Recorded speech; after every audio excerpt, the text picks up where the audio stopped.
on va s'intéresser à l'actualité des matin sénégalais. Là, maintenant, nous sommes en plein dedans. Parce que quand même, il faut dire ce qu'il y a lieu de dire.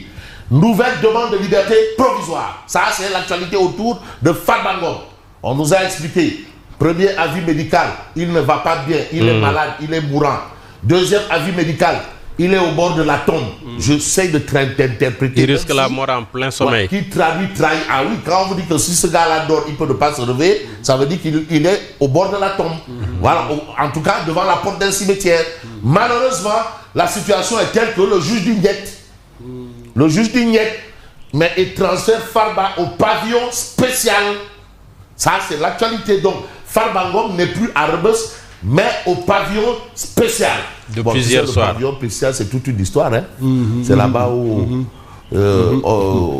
un très célèbre nous a dit qu'en réalité, c'était des... gololo gars. Il disposait de combien de mètres carrés? Voilà. Gololo. En fait, sauf la ronde. Mais la chance peut-être que Farba n'a pas, que l'autre avait, c'est d'avoir une Aïda Boudj. Bref, donc... xool ceeb. dafa garaaw quoi sama magu jàmbur la. waay dafa garaaw. magu jàmbur bàyyi sama magu jàmbur. non dafa garaaw suñu mag. Bon, Maître Baboucar Cissé. Maître Baboucar Cissé, avocat à la cour, a interjeté appel contre l'ordonnance de refus de mise en liberté provisoire. Donc ce sont les moyens dont disposent les conseils de Farba Ngom et ils sont en train de les utiliser. Et vous avez la réaction de Maître Baboucar Cissé. Mais en attendant, Farba Ngom sera pris en charge au pavillon spécial, une structure hospitalière sécurisée, censée répondre aux besoins médicaux des détenus les plus fragiles. Ça, c'est une information. Mais on a eu le cas Samuel Sarr, qui finalement a été au pavillon spécial, mais au regard d'une situation assez compliquée aussi, mais a fini par être libéré et rentrer chez lui. Voilà. Donc, est-ce que c'est similaire ou est-ce que le cas Farba Ngom n'est pas même pire que celui de Samuel Sarr?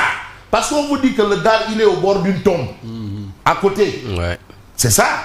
Moi, quand j'entends qu'on me dise que quelqu'un, s'il dort, il peut ne pas se réveiller, c'est ça. Et c'est en réalité, il est plus proche de la mort que de la vie. C'est au moins 4 experts médicaux qui l'ont dit. Au total, 4. 1, 2, 3, 4. En premier, plus 3 autres. Plus 3 autres. C'est-à-dire les 3 autres devraient être confrontés à l'argument médical du premier. Finalement, eux, ils ont même enfoncé. Et les 3 derniers ont été désignés, si je ne me trompe, par l'ordre des médecins. Mais moi, je sais que parmi ces experts, il y a un médecin militaire. Oui, c'est ça, c'est ce qu'on m'a dit. C'est là où j'ai un problème. Oui. Il y a un médecin militaire.